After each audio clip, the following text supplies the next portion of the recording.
Abramos a palavra assim em Hebreus, capítulo 1, versículo de 1 a 3. Havendo Deus outrora falado muitas vezes e de muitas maneiras aos pais pelos profetas, nestes últimos dias nos falou pelo Filho, a quem constituiu o herdeiro de todas as coisas, pelo qual também fez o universo. Ele, que é o resplendor da glória e a expressão exata do seu ser, sustentando todas as coisas pela palavra do seu poder, depois de ter feito a purificação dos pecados, assentou-se à direita da majestade nas alturas. Vamos agora para outro texto, desta vez em nosso catecismo, Catecismo de Heidelberg, o domingo de número 12. Seguimos a série de pregações temáticas dentro do Credo Apostólico, que é o resumo do Evangelho, e estamos no ponto do porquê Jesus ele tem o nome Cristo, é chamado de Cristo. Pergunta e resposta 12. Por que ele, no caso Jesus, é chamado de Cristo, isto é, ungido? Domingo 12, pergunta e resposta 31. A resposta: porque ele foi ordenado por Deus Pai e ungido com o Espírito Santo para ser nosso supremo profeta e mestre, nosso único sumo sacerdote e nosso eterno rei. Como profeta, ele nos revelou plenamente o propósito secreto e a vontade de Deus para a nossa salvação. Como sumo sacerdote, ele nos resgatou pelo único sacrifício de seu Filho e sempre intercede por nós junto ao Pai. Como rei, ele nos governa por sua palavra e espírito e nos protege e guarda na salvação que ele conquistou para nós. Pergunta e resposta 32. Por que você é chamado cristão? Porque pela fé sou membro de Cristo e por isso participo de sua unção para ser profeta, sacerdote e rei. Como profeta, confesso o nome dele. Como sacerdote, ofereço minha vida a ele como sacrifício vivo de gratidão. E como rei, combato nesta vida o pecado e o diabo de livre consciência. E depois, na vida eterna, reinarei com ele sobre todas as criaturas. Por favor, irmãos, deixem abertos seus catecismos neste domingo 12 e também o texto da palavra em Hebreus, capítulo 1, versículo 1 a 3. Amada congregação do Senhor Jesus Cristo, quando estudamos o Catecismo de Heidelberg, nós temos nos domingos de 11 a 13 as instruções sobre os nomes que são dados ao Filho de Deus. No domingo passado, o domingo 11 também, nós aprendemos o motivo para o Filho de Deus ele ter recebido o nome Jesus. O propósito desse nome Jesus foi assegurar, deixar certo que o Filho de Deus, a segunda pessoa da Trindade, é o Salvador que nos salva de todos os nossos pecados. E por isso nós fomos confirmados na fé que não devemos, e não somente não devemos, mas nós não podemos encontrar outro Salvador além de Jesus. Por quê? Porque no Filho de Deus nós encontramos tudo o que nós precisamos para sermos salvos. E por isso nós podemos ficar pensando: se nós precisamos de um homem para morrer por nós, porque nós, por causa da queda em Adão e por causa dos nossos pecados, como Deus ele exige, devemos morrer. Se nós precisamos de um homem para morrer por nós, o Filho de Deus ele encarnou para tomar o nosso lugar debaixo da ira de Deus. Se precisamos sermos mortos por causa de nossos pecados, Jesus ele morreu em nosso lugar na cruz. Se nós precisamos cumprir a lei para termos a justiça diante de Deus, Jesus ele foi perfeitamente obediente a toda a lei de Deus como homem para ser a nossa justiça diante de Deus. Se nós precisamos fazer o sacrifício necessário para pagarmos os nossos pecados, nós sabemos pelo Evangelho que Jesus ele se ofereceu a Deus para ser este sacrifício suficiente, pleno e completo, para que nós pudéssemos assim ter os nossos pecados pagos. Se nós precisamos conquistar a paz com Deus,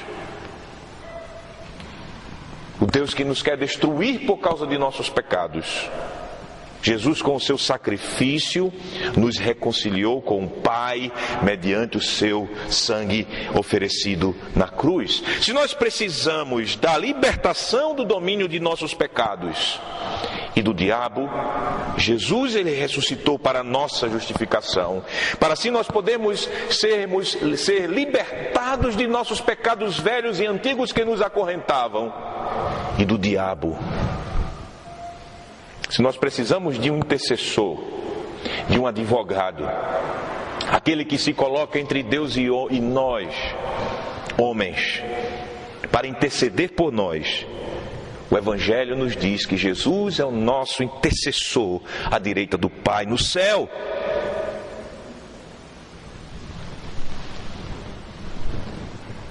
Se nós precisamos assim da vida eterna, tudo isso que eu falei para vocês mostra que Jesus é a nossa vida eterna. Em resumo, meus irmãos, nessa introdução, nós podemos entender pelo Evangelho que encontramos somente em Jesus toda a consolação em seus ferimentos, e não precisamos buscar ou inventar qualquer outro meio para nos reconciliar com Deus. Por quê? Porque, como diz o Evangelho, Hebreus capítulo 10, versículo 14, com uma única oferta, única, aperfeiçoou para sempre quantos estão sendo santificados. Isso tudo temos na doutrina da palavra de Deus que nós confessamos no domingo passado, domingo 11. E conforme a pregação que recebemos. Agora, chegamos no domingo 12 do Catecismo. E aqui nós aprenderemos o motivo de Jesus ser chamado Cristo. Isto é, ungido. E não somente isso, mas aprenderemos também a consequência da nossa ligação a Cristo. Sendo assim, com base na doutrina da palavra de Deus, eu prego o Evangelho sob o seguinte tema: Jesus é o Cristo enviado por Deus. E nós somos cristãos. Esse é o tema da pregação nesta manhã. Jesus é o Cristo enviado por Deus e nós somos cristãos. Eu não sei se você passou essa mesma experiência que eu passei, mas quando eu era pequeno, eu pensava que o nome Cristo era o sobrenome de Jesus. Assim como, por exemplo, o nome Gama, ele é o sobrenome de Bruno. Bruno Gama. Então, Bruno é o primeiro nome, Gama é o sobrenome. Então, eu imaginava, quando eu era pequeno, que Cristo era o sobrenome de Jesus. Mas somente depois, estudando a Bíblia, estudando livros, eu aprendi que Cristo, ele é um título de Jesus. E é um título muito importante e que aponta que Jesus, ele é o Salvador prometido a Israel e prometido aos gentios. A palavra Cristo é uma tradução da palavra hebraica Messias. Então, quando você ouve as pessoas dizendo que Jesus é o Messias, é a mesma coisa de você estar ouvindo que Jesus é o Cristo. E quando nós pegamos essa palavra grega Cristo, ou a palavra hebraica Messias, e a traduzimos para a nossa língua portuguesa, chegamos à palavra ungido. Certo? Por isso que no nosso catecismo, na pergunta 31, se diz: por que ele é chamado Cristo? E explica-se: isto é, ungido. Ungido, então, é a nossa tradução, é a palavra em português para Messias, para Cristo. Então Jesus, ele é o Cristo, Jesus, ele é o Messias, Jesus, ele é ungido. E assim nós confessamos no credo, nós confessamos e explicamos em nosso catecismo que Jesus é o ungido, o Salvador prometido, enviado por Deus. Enviado por Deus ao mundo, primeiramente aos judeus, seu povo segundo a carne, segundo a sua natureza humana, depois ao mundo, aos gentios.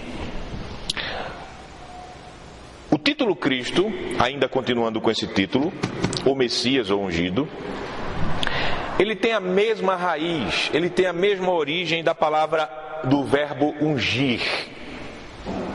Derramar um líquido, seja água, seja perfume, seja óleo.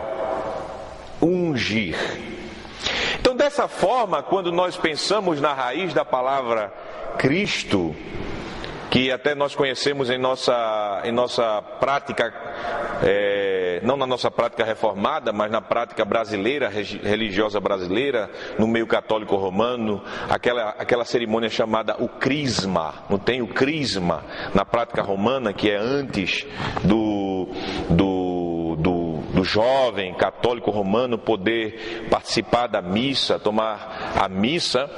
A palavra crisma, ela vem desse mesmo verbo comum que é ungir, Então, quando nós pensamos dessa forma na palavra ungir, no verbo ungir, nós somos levados a imaginar aquela unção com óleo que era praticada no Antigo Testamento para a ordenação e qualificação de profetas, dos sumos sacerdotes e dos reis. Vocês lembram disto?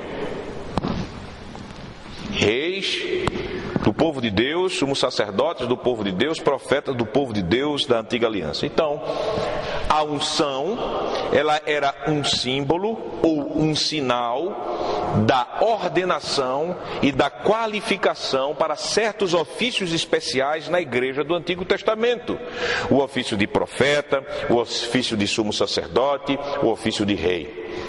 A unção, ela seria algo semelhante à coroação de um príncipe. Vocês já viram quando em algum filme, em algum desenho, ou leram em algum livro, isso é mais raro para as crianças, jovens hoje, pessoas hoje no Brasil, ler livros, está aumentando, mas ainda não é bom. Mas você já ouviu histórias quando um príncipe, ele é coroado. Quando ele é coroado, naquela coroação, ele passa de príncipe para rei. Ele vai ter a autoridade suprema no reino. Assim, desta forma, a coroação, ela é um sinal, ela é um selo do ofício de rei que foi conferido ao príncipe. A unção, ela tinha mais ou menos esse valor. Pela unção, aquele que era ungido, ele estava sendo ordenado e ele estava sendo qualificado, e todos poderiam ver essa ordenação e essa qualificação para o ofício. Eu quero puxar a sua memória, mas antes de puxar a sua memória eu quero lembrar a nomeação, porque você pode pensar: mas pastor, o que é nomeação? Nomeação é ordenação, eu já falei. Então, quando uma pessoa ela é ordenada, ela está sendo nomeada. E assim, todos estão sabendo que aquele que era ungido, ele estava sendo ordenado e ele estava sendo estabelecido por Deus como profeta, como sumo sacerdote e como rei. Vocês entenderam? Nomeado. A unção mostrava quem era nomeado. A unção também ela mostrava quem era qualificado. qualificado, nos capacitado.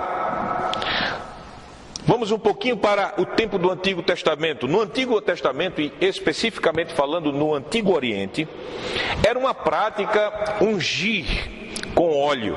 Eles pegavam óleo, azeite, com ervas bem aromáticas, era algo bem cheiroso, porque o azeite em si já é cheiroso. Criança, se você tem a oportunidade de pegar azeite, cheire o azeite é muito cheiroso, óleo de oliva é cheiroso, já o óleo.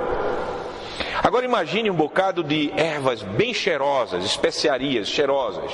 Então, era prática no Antigo Oriente, depois de uma pessoa fazer, um soldado ou um general fazer uma caminhada no deserto, ou por meio de um rei, no caso, andando no deserto, defendendo o seu povo, era natural que eles chegassem a um certo momento e eles novamente eles fossem recebidos e ali eles fossem ungidos. Aquele tipo de unção seria para restabelecer suas forças, seria para recapacitá-lo, para que ele pudesse assim continuar a sua tarefa. Isso era prática no Oriente Antigo. Deus santificou essa prática para falar ao povo quem eram aqueles que eram qualificados por seu Espírito para os ofícios que Deus entregava a eles. E por isso, a unção que era praticada na ordenação de profetas, de sumos sacerdotes e reis, era um sinal, era um selo que o próprio Deus, ele estava capacitando, ele estava habilitando, ele estava preparando aqueles ungidos para os ofícios que eles iriam trabalhar dentro da igreja. Assim, a unção com óleo, assim a unção com óleo foi um símbolo do Espírito Santo. E por isso você deve lembrar da história da palavra de Deus, das histórias da palavra de Deus, especificamente falando quando, por exemplo, Eliseu, ele foi ordenado profeta.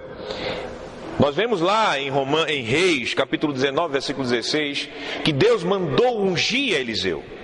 Também lembre sobre Arão e sobre os sumos sacerdotes que descendiam dele. Arão e os demais sumos sacerdotes de Israel, eles deveriam ser ungidos. Levítico, capítulo 8, versículo 12, e Levítico, capítulo 21, versículo 10 a 15.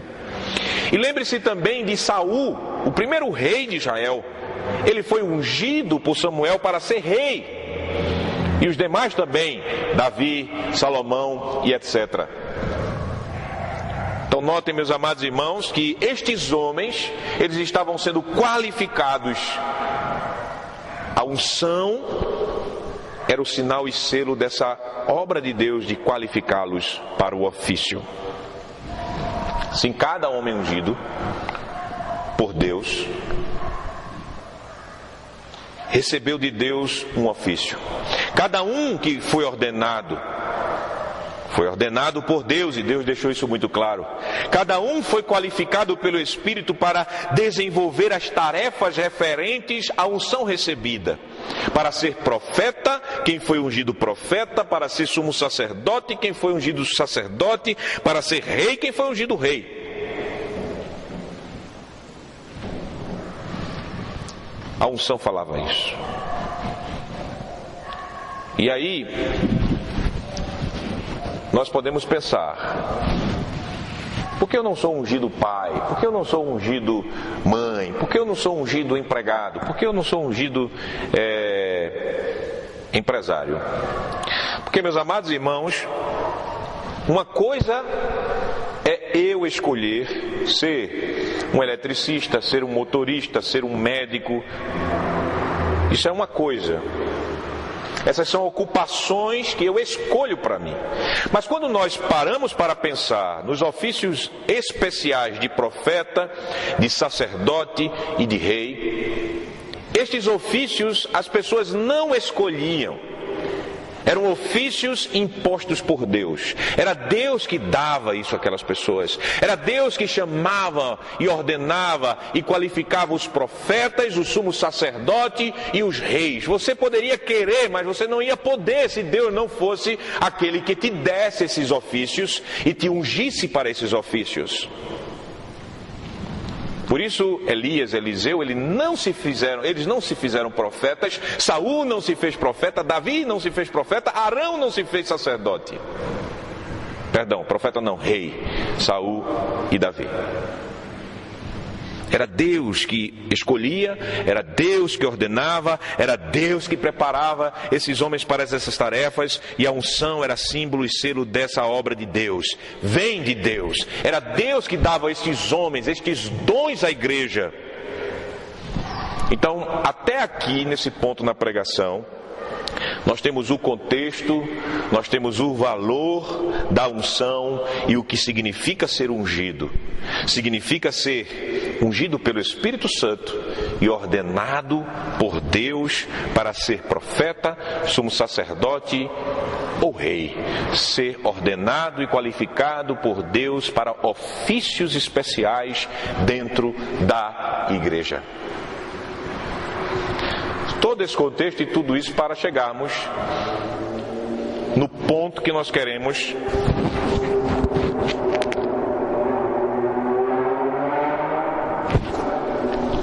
todo esse contexto para nós chegarmos no ponto da nossa pregação hoje, que é porque nós confessamos que Jesus é o Cristo. Confessamos que Jesus é o Cristo, ou Messias, ou ungido de Deus, porque pela revelação do Evangelho, o Evangelho nos diz que o Senhor Jesus, desde a eternidade, Ele foi ordenado por Deus para ser o nosso supremo profeta e mestre, nosso único sumo sacerdote e o nosso Rei eterno. Desde a eternidade, Jesus foi ordenado para estes ofícios específicos. Quando nós estudamos a Escritura Sagrada, partindo do Antigo Testamento, nós vemos que Deus, o Pai, Ele já estava anunciando Jesus, apresentando a todos que Jesus ele seria o grande profeta, que Jesus seria de fato o grande sumo sacerdote e o Rei eterno. Nós estamos aqui tratando do domingo 12 do Catecismo de Heidelberg, e o texto é Hebreus capítulo 1, versículo 1 a 3. Então, como eu falei a vocês, no Antigo Testamento, Deus, o Pai, ele já estava anunciando Jesus como sendo aquele que iria ocupar esses três grandes ofícios. Por exemplo, quando nós abrimos a Bíblia, em Deuteronômio capítulo 18, versículo 18, nós vemos o profeta e legislador do povo de Deus, Moisés, anunciando ao povo a chegada de um profeta semelhante a ele, um profeta que seria retirado dentre os seus irmãos. E Moisés, ele fala algo de muito poder acerca desse profeta. O povo é exortado a ouvir esse profeta, a seguir esse profeta, porque pelo contrário, se o povo não ouvisse esse profeta, Deuteronômio 18, 18, eles seriam, aquele que não o ouvisse seria exterminado do povo. Então Moisés, Deus por meio de Moisés, já no Antigo Testamento, ele estava apresentando Jesus como o profeta que tinha a vida, a palavra da vida. Ele era esse profeta. Também quando nós lemos, como vimos antes de iniciarmos o culto, o Salmo 110, o versículo 4. O Davi, que era rei e profeta, ele falou sobre um sumo sacerdote eterno segundo a ordem de Melquisedeque. Era o rei que ao mesmo tempo era rei e que era assim também sumo sacerdote. Assim, aquele profeta Davi, que era rei também, ele estava falando de Jesus como sendo o sumo sacerdote conforme essa ordem excelente, a ordem de Melquisedeque. E o terceiro ofício, o ofício de rei. Lembre-se quando Davi, já velho, ele queria construir o templo do Senhor. E ele pensou nisto, e ele estava desejoso de fazer isto. Mas Deus usou Natã, o profeta Natã, e disse a Davi, e prometeu a Davi, que não seria ele o construtor do templo, mas um filho dele, um descendente. E este descendente seria rei eterno, e teria o próprio Deus como seu pai. Isso se encontra em 2 Samuel, capítulo 7, versículo 12 a 17. Então notem, meus amados irmãos e irmãs, que já desde o Antigo Testamento, Deus ele estava falando de modo ainda obscuro para Israel, que não entendia tudo, pois a revelação não estava completa, que um grande profeta viria, que o sumo sacerdote especial do povo de Deus chegaria, que um rei eterno seria dado a Israel e a todos os seus filhos. E aí chegamos no Novo Testamento. Eu quero que você, e eu estou falando para pessoas, e eu parto do pressuposto que as pessoas entendem e leem a Bíblia em suas casas. Quando nós chegamos no Novo Testamento, nós vemos que na chegada do Filho de Deus à Terra, o Pai, ele deixou muito claro que Jesus era o Cristo. Eu vou puxar a sua memória. Lembre-se quando o anjo Gabriel foi enviado a Maria antes da concepção do Filho de Deus. Lembre-se de José, depois da concepção, como ele foi avisado sobre quem nasceria da Virgem Maria. Lembre-se de Zacarias, esposo de Isabel e da própria Isabel. Lembre-se dos pastores que estavam lá no campo quando os anjos apareceram anunciando o nascimento de Jesus. Lembre-se da profetisa Ana. Lembre-se dos magos do Egito. Todas essas pessoas, aquele menino foi apresentado como o Filho do Altíssimo, o Cristo, o descendente de Davi. Lembre-se também do céu, o testemunho que veio do céu quando Jesus ele estava sendo batizado por João Batista.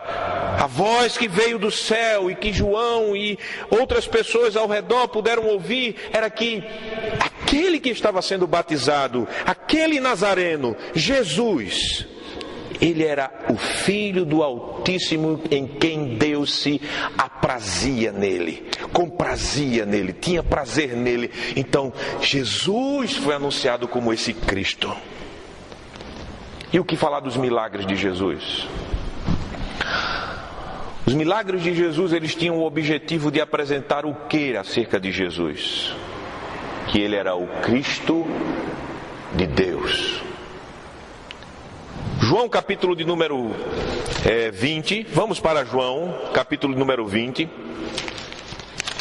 versículo de número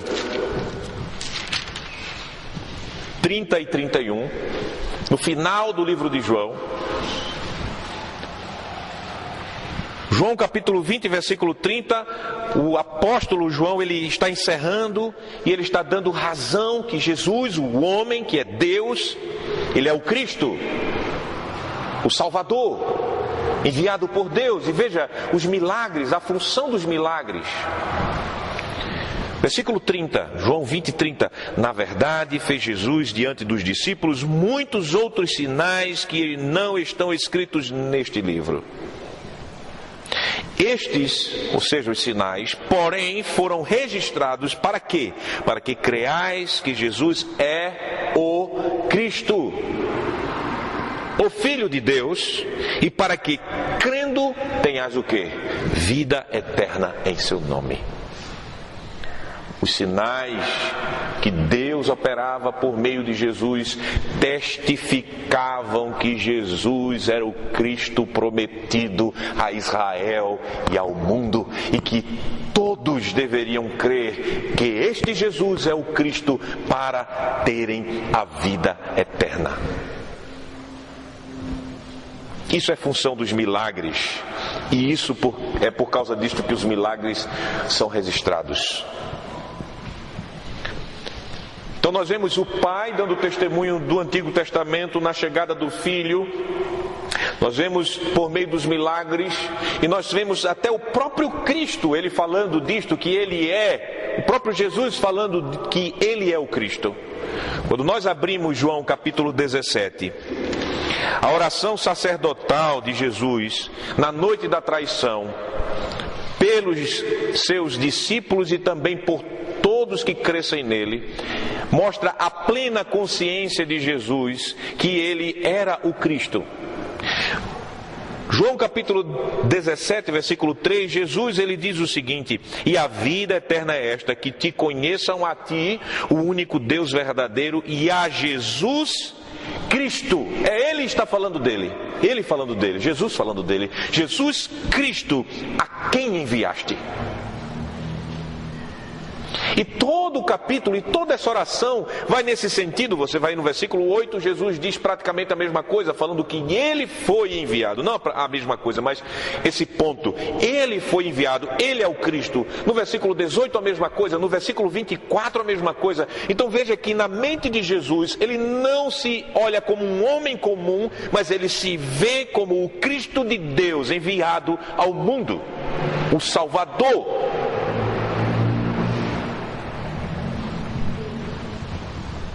Jesus tinha consciência que Ele era o Cristo. Então o Pai dá testemunho, o Filho dá testemunho e o Espírito Santo também dá testemunho. Quando nós abrimos a Bíblia, nós partimos do pressuposto que a Bíblia toda, de Gênesis a Apocalipse, é a palavra inspirada de Deus, inspirada pelo Espírito de Deus. É o Espírito Santo falando para nós a Bíblia. E o Espírito Santo, ele revelou na Bíblia que Jesus é o Cristo. Falando mais diretamente da experiência de Pedro, nós vemos lá em Mateus capítulo 16, versículo 17, que o apóstolo Pedro, ele confessou por obra do Espírito Santo que Jesus é o Cristo. Lembre-se que as pessoas estavam falando e especulando muito acerca de Jesus. E Jesus dirige-se aos apóstolos e pergunta: o que o mundo diz que eu sou? Ele, é um profeta, é Jeremias, sei lá quem, é um cara famoso. E vocês? Quem vocês dizem que eu sou? Pedro se levantou com a sua obstinação e com a sua coragem e disse: tu és o Cristo, o Filho do Deus vivo. Quem revelou isso a Pedro?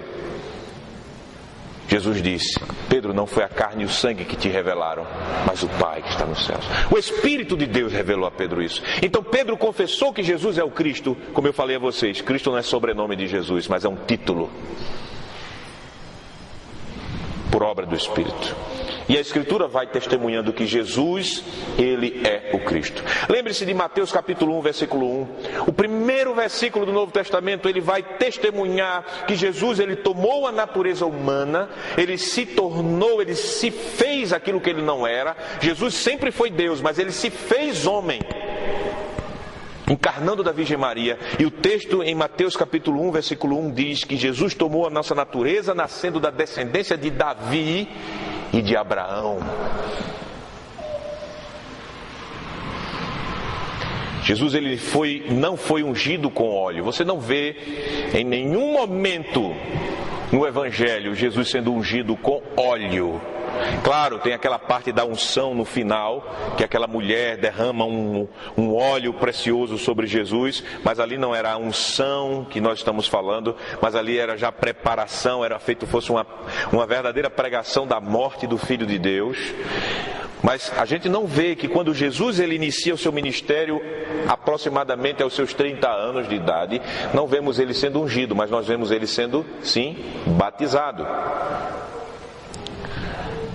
E pelo Evangelho, Jesus ele não foi ungido com óleo, mas ele foi ungido com o próprio Espírito. Lembre-se que eu falei, o óleo era símbolo do Espírito, na unção. Mas Jesus ele foi ungido com o próprio Espírito Santo. Jesus ele nasceu por obra do poder do Espírito Santo. Lembre-se que Maria ouviu isso do anjo: este ente que está dentro de ti, Maria, este ente santo, ele é o Filho do Altíssimo, porque o Espírito do Senhor, ele pairará sobre você, e você conceberá e dará à luz um menino. Esse ente santo é Jesus. E lembre-se que quando Jesus ele saiu das águas, o que aconteceu? A Bíblia nos diz que, em Lucas capítulo 3, versículo 22, que o Espírito Santo, em forma corpórea de uma pomba, pousou sobre Jesus. E do céu veio a voz do Pai dizendo: este é meu Filho amado, em quem me comprazo. Jesus foi ungido com o Espírito Santo. Ele mesmo declarou: o Espírito do Senhor está sobre mim, cumprindo assim a Escritura.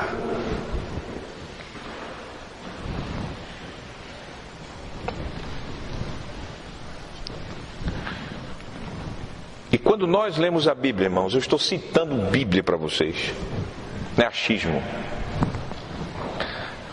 Nós vemos que a pregação dos apóstolos foi para mostrar a judeus e a gentios que Cristo era aquele profeta que eu falei a vocês, que Moisés falou em Deuteronômio 18, você vai ver isso em Atos capítulo 3, versículo 22, o apóstolo Pedro pregando, dizendo que Jesus era aquele profeta anunciado por Moisés a Israel.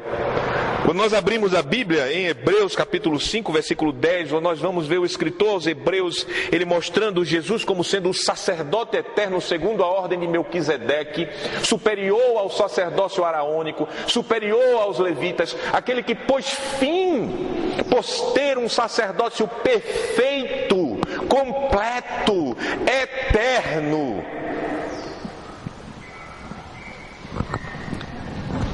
E nós vemos que a profecia dada por Natã a Davi foi cumprida, porque João, lá no capítulo 12, versículo 15 do seu evangelho, quando Jesus ele faz a entrada triunfal em Jerusalém, as pessoas estavam louvando, Jesus entrando montado em um jumentinho, filho de uma jumenta, que era o carro real da época, era um jumento.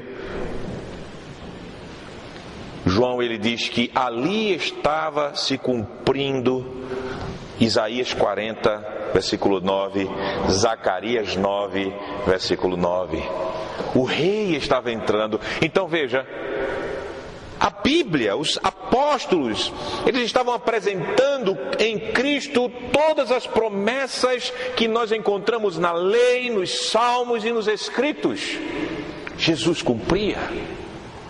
E se você vai ver o livro de Atos, e você vai ver as cartas apostólicas, as cartas pastorais, as cartas gerais, você vai ver que os apóstolos, eles explicam a morte, a ressurreição e a ascensão de Jesus e o derramamento do Espírito em Pentecostes como obras desse Cristo enviado por Deus.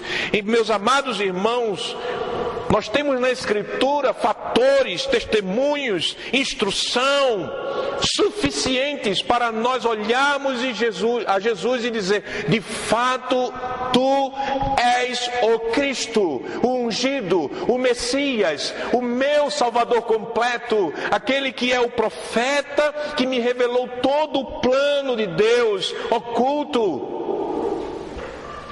Tu és o sumo sacerdote que fez o sacrifício de si mesmo e que intercede à direita do Pai, garantindo a mim o perdão completo de todos os meus pecados. Tu és o Rei eterno,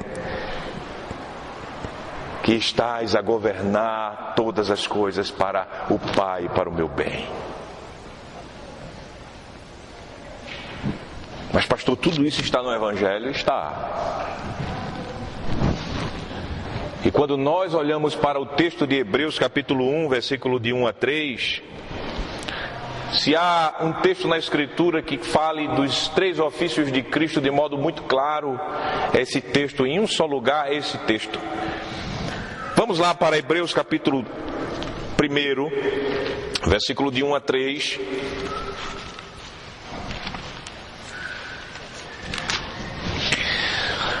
Nós lemos esse texto no início. Eu não irei ler novamente agora, mas espero que os irmãos conheçam.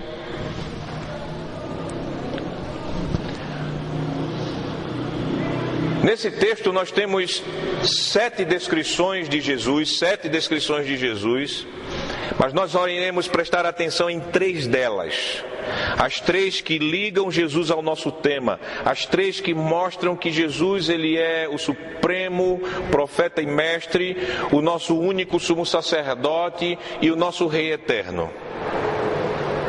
Nesta introdução, essas 3 descrições, nós podemos dizer que Jesus é o profeta por meio do qual Deus, ele falou, que Jesus, ele é o sumo sacerdote que trouxe a purificação dos pecados, e que Jesus é o rei que sentou-se no lugar de honra suprema no céu.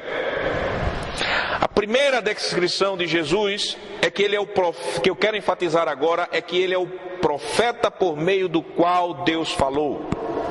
A primeira parte do texto diz o seguinte: havendo Deus outrora falado muitas vezes e de muitas maneiras aos pais pelos profetas, nesses últimos dias nos falou pelo Filho. Notem aqui, meus amados irmãos, que isto não é à toa que está sendo colocado aí. Na introdução, o Espírito Santo inspirou o escritor aos Hebreus a declarar esse ofício de Jesus como o nosso supremo profeta. Você sabe que Deus no Antigo Testamento muitas vezes falou pelos profetas a Israel. Ele falou por Moisés, ele falou por Natã, ele falou por Elias, ele falou por Eliseu, ele falou por Isaías, ele falou por Ezequiel, ele falou por Jeremias, ele falou até no último profeta, por meio de Malaquias. Ele estava falando por João Batista, que era um profeta também, um tipo de profeta. Deus, ele falou muitas vezes a Israel por meio dos profetas, porque ele fala que ele falou aos pais. E ele falou também de muitas maneiras por esses profetas. Como? Esses profetas, no caso Moisés, ele entregou toda a lei. O Pentateuco, ele foi inspirado por Deus, dando a Moisés todos os 5 primeiros livros da Bíblia. A lei, Deus mesmo escreveu com o seu dedo e em pedra. Mas os demais livros, nós sabemos também que Deus inspirou e fez vários profetas escreverem. Jeremias, um deles, escreveu. Os salmos feitos por Davi e por demais outros profetas também eram escritos. Mas também nós sabemos que Deus, ele deu visões, Deus, ele deu sonhos. Então, de muitas maneiras, Deus falou aos pais pelos profetas. Então, o escritor aos Hebreus, ele reconhece a revelação de Deus pelos verdadeiros profetas que Deus levantou em Israel. Mas o que acontece? Ele quer mostrar a excelência de Cristo. Ele diz, mas nos últimos dias, veja o texto, nos falou pelo Filho. Aqui ele mostra a excelência de Cristo. Ele fala nos últimos dias. Ele está usando uma expressão que Israel conhecia muito bem. Ele está falando dos dias escatológicos, dos dias finais. Deus agora ele falou, encerrou a sua ação profética no Filho. Ou seja, tudo aquilo que os profetas já estavam dando a Israel por meio de sonhos, visões e na lei dos salmos, e que os profetas profetizavam, e como nós sabemos, eles não compreendiam a plenitude das suas profecias, eles estavam como vendo longe.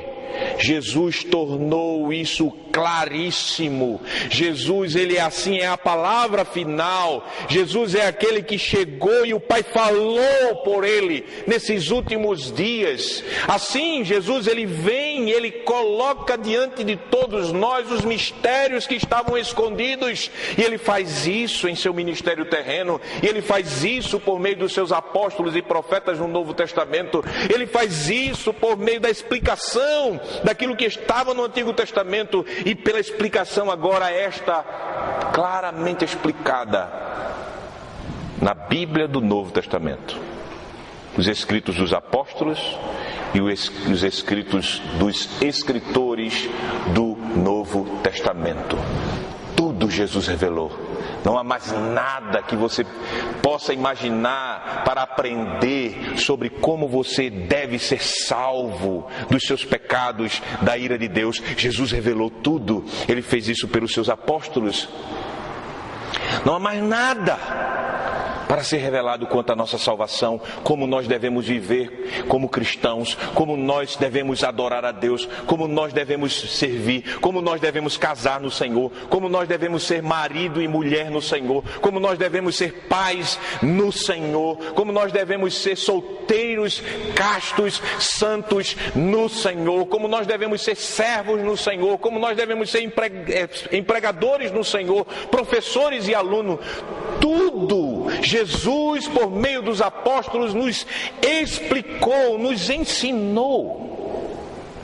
Por isso, se você quer ser salvo, você não vai a um profeta hoje e diz: olha, por favor, me revela o que eu tenho que fazer para ser salvo. Você vai no Evangelho. Por isso, para você saber por que o seu casamento não está dando certo, você não vai procurar uma profetisa em algum buraco por aí, mas você vai procurar a Bíblia, porque na Bíblia está escrito como você deve ser um bom marido e uma boa esposa e viver conjugalmente bem. E por isso que Paulo, quando ele diz que vai à igreja aos Coríntios, ele diz o seguinte: eu não quero saber mais de nada, além de pregar a você Cristo, Cristo, Cristo e Cristo. Por isso que todo movimento profético que vem após o período apostólico é de Satanás. E se você estudar a história da igreja, você vai ver que todos os movimentos proféticos após o período apostólico, eles só trouxeram prejuízos infernais para a igreja. Eles desviaram as pessoas do Deus que se revela na Escritura. Eles negaram a obra suficiente de Cristo na salvação. Todos, do gnosticismo ao neopentecostalismo de hoje, todos esses movimentos só trouxeram empobrecimento do conhecimento da Escritura e pessoas que não confiam somente em Cristo para a sua salvação. Confusão.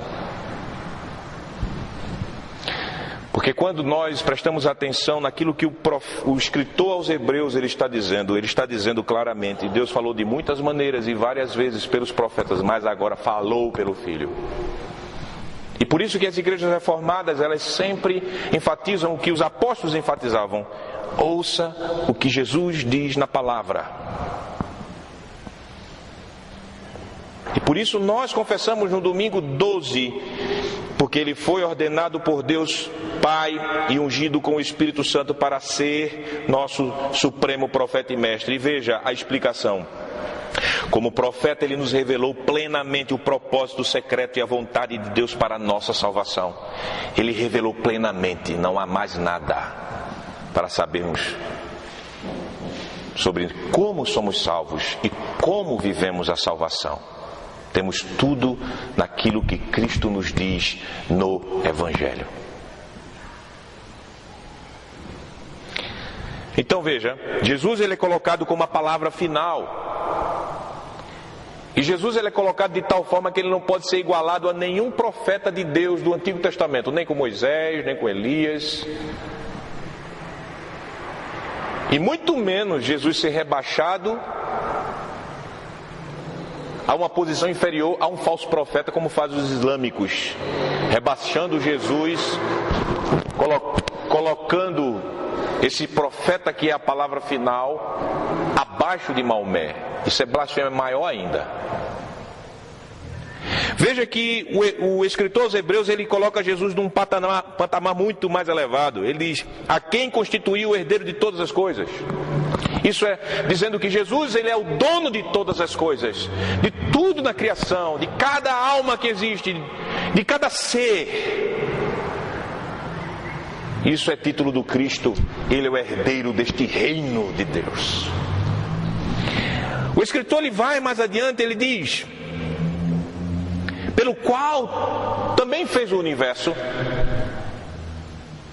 ele está apresentando que Jesus, ele não é um simples homem, mas ele está mostrando a divindade do Filho de Deus. Ele está dizendo pelo qual, ou seja, por meio de Jesus, Deus também fez o universo.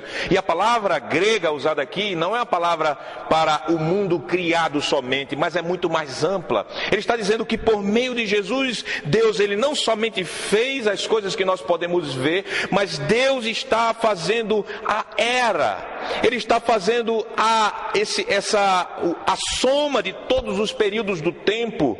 Isso inclui todas as etapas da história. O universo aqui então se refere ao mundo como um todo, não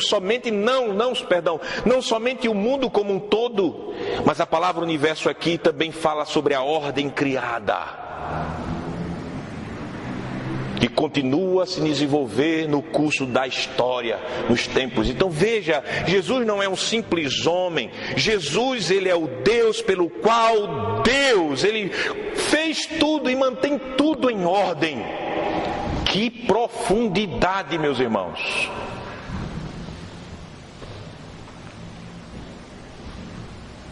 Ele não pode ser comparado a qualquer outro profeta, porque ele é o resplendor da glória, como diz o texto, versículo 3, ele é o resplendor da glória e a expressão exata do ser de Deus. Ele não é um reflexo da glória, como acontece no espelho. Quando a gente é criança, a gente brinca muito disso, né? Para endoidar o gato. A gente pega um espelhinho de mamãe escondido, aí tem lá o gato, o chuchu, aí a gente pega o sol e a luz do sol bate no espelho, reflete e bate na parede e o gato fica doido lá atrás. Eu fazia isso muito quando era criança. Meus filhos são uns anjos em relação a mim e ao meu irmão. Jesus não é um reflexo. Jesus, ele é o próprio resplendor do ser de Deus. É isso que o texto diz. É feita a luz do sol. Não tem a luz do sol? Ela sai com toda a força, direto do sol. Ilumina tudo que está ao seu alcance. Jesus é esse resplendor. E não só um resplendor. Ele é a expressão exata do ser de Deus. Então veja que coisa linda o Evangelho apresenta de Jesus. Por isso que Jesus disse: aquele que vê a mim vê o Pai. Por isso que quando João ele escreve lá no primeiro capítulo do seu Evangelho, ele diz: aquele que o via a sua glória como a glória do unigênito de Deus, cheio de graça e de misericórdia. Meus amados irmãos, imagine, quem olhava para Jesus via Deus. Ele é Deus, então ele não pode ser comparado a nenhum profeta da antiga aliança, nem a Moisés. Esse é o seu Jesus.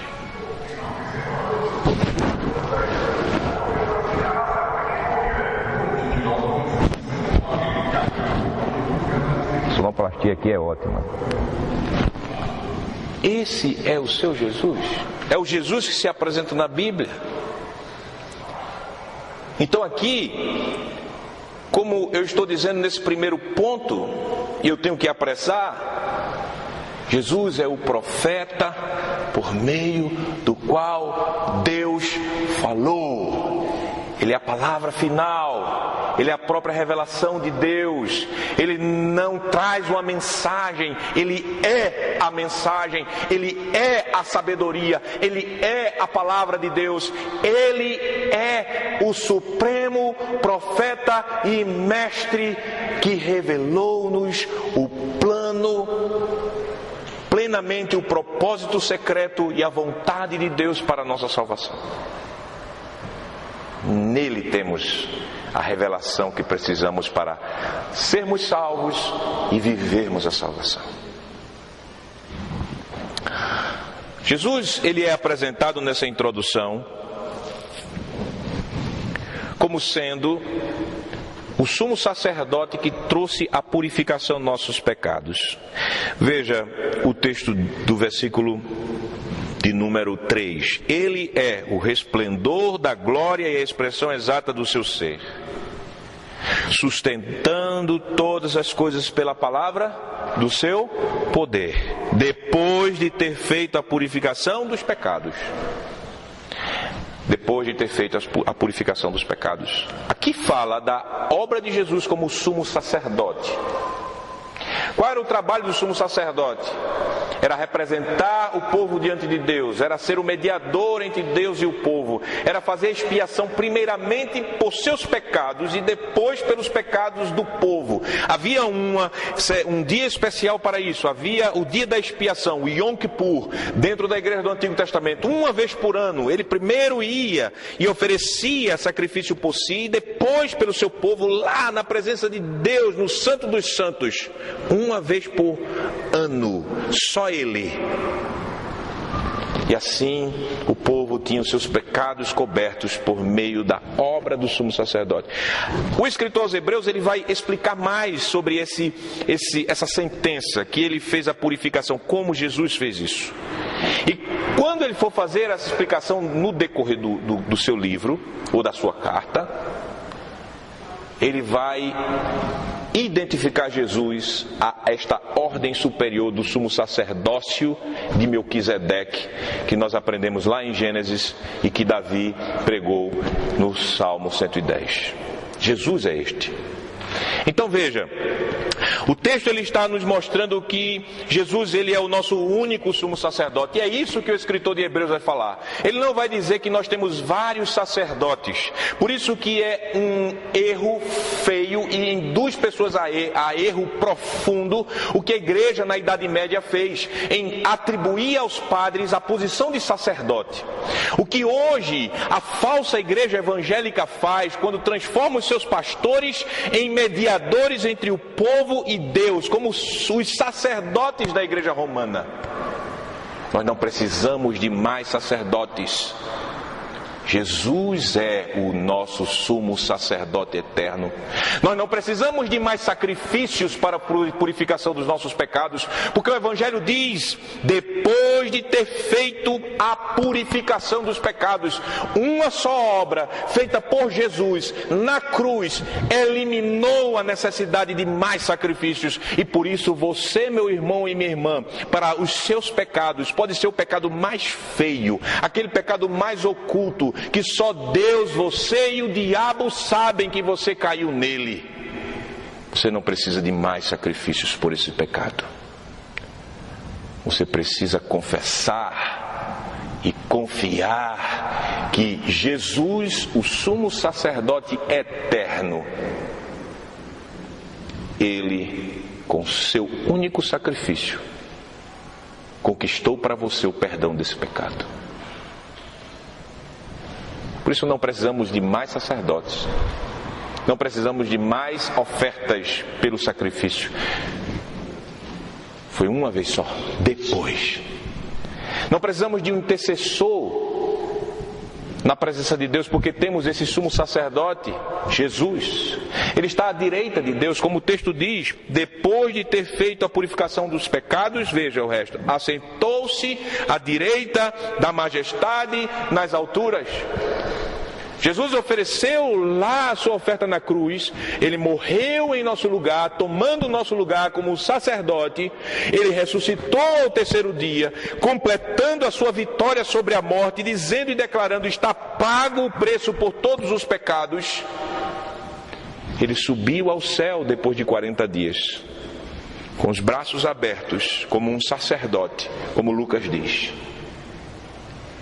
E quando nós vemos o Evangelho, o testemunho é que ele está à direita de Deus, intercedendo por nós, seu povo, apresentando a Deus a justiça dele, apresentando a Deus o que ele fez por você, apresentando a Deus o seu sangue que foi derramado, apresentando e dizendo, Pai, perdoa-os, veja o que eu fiz. E o Pai, por sua misericórdia e graça em Cristo, aceitando essa intercessão do Filho e, de fato, nos suportando em sua presença, porque Jesus, ele é o sumo sacerdote que está intercedendo por você e por mim, miseráveis pecadores. Por isso você pode estar nesse culto. Por isso você pode orar na sua casa. Por isso você pode ficar tranquilo. Porque existe um sumo sacerdote eterno, perfeito, com um sacrifício perfeito nos céus, que fez a obra completa e que sentou-se à direita de Deus e está lá em nosso favor para a nossa salvação. Quando o diabo estiver acusando você de pecados que você confessou e abandonou, lembre-se que Jesus está à direita de Deus dizendo: eu, Pai, morri por este pecado e já o perdoei. Diga ao diabo: passe amanhã, por favor. Suma daqui. Meu sumo sacerdote está lá. Sacrifício vivo. E por isso, nós podemos ficar tranquilos. Último ofício, o ofício de rei. O texto nos diz, versículo 3, ele assentou-se à direita da majestade nas alturas. E o versículo de número 3 ainda, continuando, na parte anterior, ele diz que Jesus Cristo, ele sustenta todas as coisas pela palavra do seu poder. Depois de ter feito a purificação dos pecados, assentou-se à direita do Pai, da majestade nas alturas. Isso fala do ofício de Cristo como Rei eterno. O que é que um rei faz? Ele governa. Jesus está governando. O que é que um rei faz? Ele protege o seu povo. O que é que o rei faz? Ele guia. E Jesus faz isso pela palavra e pelo Espírito. E o texto nos diz que Jesus, ele está sustentando todas as coisas. Essa palavra sustentar aqui no grego, ela nos dá a ideia que Jesus, ele está conduzindo tudo para um fim, para um objetivo. É Ele que está conduzindo a história. É Ele que está conduzindo todas as criaturas. É Ele que está levando, assim, todas as coisas para um fim glorioso, que é para a glória do Pai, que é para o bem da igreja.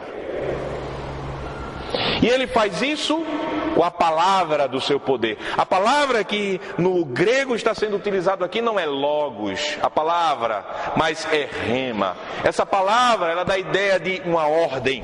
Assim nós temos que o conceito que o teu Cristo, Jesus, ele está lá na direita de Deus com a sua palavra, fazendo a sua vontade e conduzindo sua história, a história sua, de toda a humanidade, para um fim que é a glória de Deus e o seu bem. Mas pastor, eu acabei de receber a notícia que eu estou com câncer. Mas pastor, eu acabei de receber o aviso prévio. Mas pastor, você acha que isso está fora do controle do teu rei?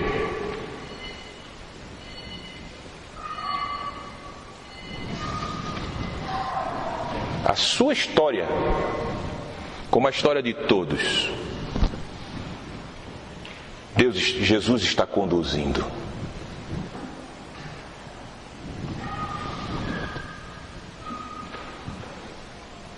Sustentando todas as coisas pela palavra do seu poder. É a vontade dele, de Jesus. Você acha então que o diabo, que os teus pecados, que os contratempos da vida, que até os teus pecados e as tuas fraquezas, elas vão conseguir frustrar esse governo do teu Rei eterno? Não. Meu amado, meu irmão, minha amada irmã, esse é o Jesus que a Bíblia apresenta.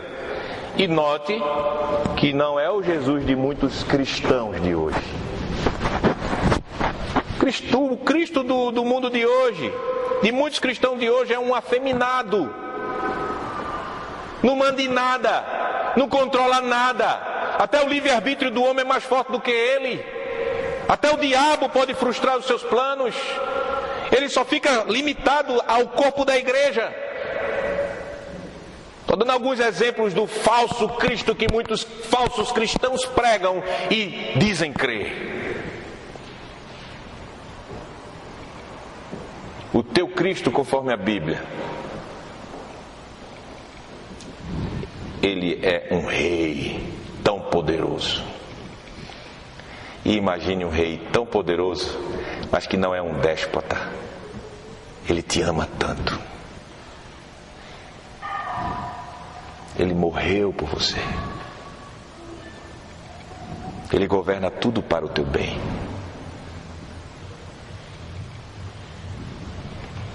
E Ele vai vencer todos os nossos e seus inimigos.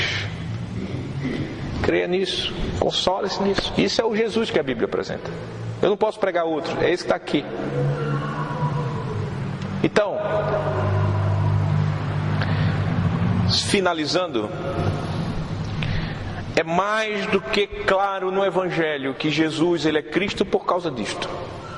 Ele foi ungido por Deus para ser o nosso supremo profeta e mestre, para ser o nosso sumo sacerdote, único, não mais outro, único, para Ele ser o nosso Rei eterno. Agora, isso tem implicação para mim? Tem implicação. Por quê? Porque você está ligado a Jesus pela fé, ou não? Por que você é chamado de cristão? Os cristãos, eles foram chamados a primeira vez assim em Antioquia. E a palavra cristão, ela tem a força de dizer que você é de Cristo. Você lembra as palavras quando você lê os herodianos? Significa aqueles da casa de Herodes, aqueles que é da família de Herodes. Quando fala cristão, ele está dizendo os de Cristo. E de fato é isto. Ser cristão não é participar de uma seita vinda do judaísmo ou de uma das grandes religiões do mundo. É verdade que o cristianismo é uma religião. Mas ser cristão é muito mais profundo do que isso. Ser cristão é estar ligado a Jesus. Ser cristão é por estar ligado a Jesus e fazer parte da sua unção, porque Ele é o cabeça. E se a cabeça ela é ungida com o Espírito, o corpo também será ungido. Se o profeta é aquele dono da cabeça, então o corpo todo é de profeta. E assim para os outros ofícios. Você é cristão porque você está ligado a Jesus pela fé. E se você está ligado a Jesus pela fé, você tem o Espírito de Jesus, você tem o Espírito Santo. E se você tem o Espírito Santo, você é ungido. E ungido para quê? Para ser profeta, para ser sacerdote e para ser rei. Existem muitos crentes aqui com essa história de dizer: eu vou para o culto hoje para pegar a unção. Você já viu? Quem aqui está precisando de unção?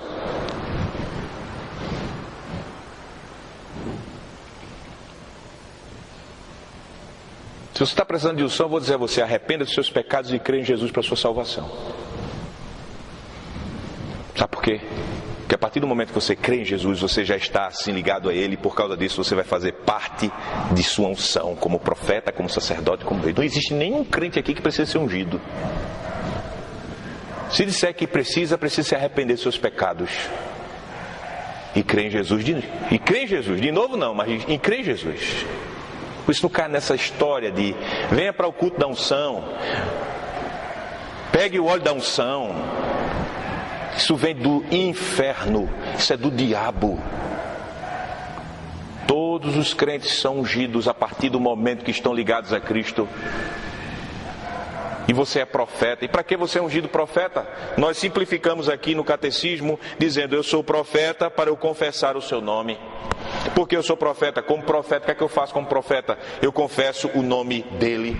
Eu estou dizendo, como os hebreus tinham que dizer: Jesus, ele é o Cristo. Eu confesso a minha vida. Eu confesso no modo como eu vivo e me porto nesta sociedade. Cristo é visto em mim quando eu estou vivendo os mandamentos deste meu rei, quando eu estou seguindo o ensino dele, quando eu estou vivendo como um súdito dele. Você quer unção profética? Viva o Evangelho confessando Jesus. Isso é consequência da sua unção profética. Você é ungido sacerdote, e nós sabemos disto. E o que é que um sacerdote, um crente, nesta unção faz? Ele oferece a Deus a sua vida como sacrifício e agradável ao Senhor, que é o culto racional. Quando você está vivendo em santidade, e viver em santidade significa viver em obediência aos mandamentos da lei, você está vivendo a unção sacerdotal. Quando você está vivendo essa vida, mortificando-se para o pecado, você está vivendo como um sacerdote, e você está fazendo isto por quê? Porque você é grato pela salvação que Cristo conquistou para você. Eu preciso fazer a unção de rei. É? Sabe como é que é a unção do rei? É você lutar contra o diabo e os seus pecados. O texto diz como rei, com essa unção, o cristão, eu combato nesta vida, nessa vida aqui terrena, o pecado e o diabo, de livre consciência. Você briga contra o pecado porque você é ungido. Espontaneamente, você briga contra o pecado seu, a sua fofoca, a sua mentira, as suas impurezas, a sua rebeldia, as suas intrigas, as suas invejas, as suas amarguras, as suas idolatrias. Você faz isso de livre consciência, porque você já foi libertado, e por isso você combate o pecado, e você combate o diabo e todas as manifestações do diabo. Isso é a consequência da sua unção como rei. Rei combate. E nessa unção real, você tem esperança. Que esperança? Veja, para encerrarmos. Depois desta vida, na vida eterna, reinarei com ele sobre todas as criaturas. É feito se você estivesse vendo aqui Apocalipse capítulo 22, onde nós aprendemos que quando o Senhor Jesus voltar, nós em corpo e alma iremos herdar toda a terra, e nós iremos reinar sobre toda a criação, em um estado de glória muito maior do que Adão. Adão, que quando foi criado por Deus, tinha esses 3 ofícios: o ofício de profeta, o ofício de sacerdote, o ofício de mestre, de rei. Ele perdeu por causa do pecado. Jesus veio, ele tem esses 3 ofícios, e agora ele nos dá pela fé, e nós lá na eternidade temos a esperança de que nós iremos em corpo e alma estar reinando juntamente com Cristo. A sua vida não limita-se aqui. Esse mundo aqui é quebrado, mas Jesus está vindo para pôr tudo em ordem. Ele é o Cristo.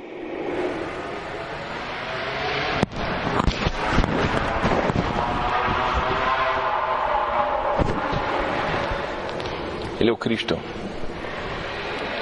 Eu pergunto a você, meu irmão, minha irmã, você tem vivido esta unção? Você tem vivido como um profeta, como um sacerdote, como um rei? Eu pergunto a você, ou a sua vida mostra algo totalmente contrário? Essa pregação é para mostrar a você o que você é em Cristo. Você é cristão.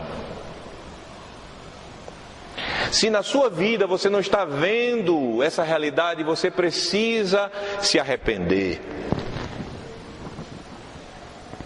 Se na sua vida você não está vendo essa realidade, na sua casa não está vendo essa verdade que a gente está vendo, você precisa cair aos pés do Senhor, confessar o que está impedindo você a viver assim e pedir a Ele mais e mais do Espírito Santo e viver conforme o teu chamado cristão. Vamos parar de fazer de conta que somos cristãos. Vamos ser o que somos em Cristo, cristãos.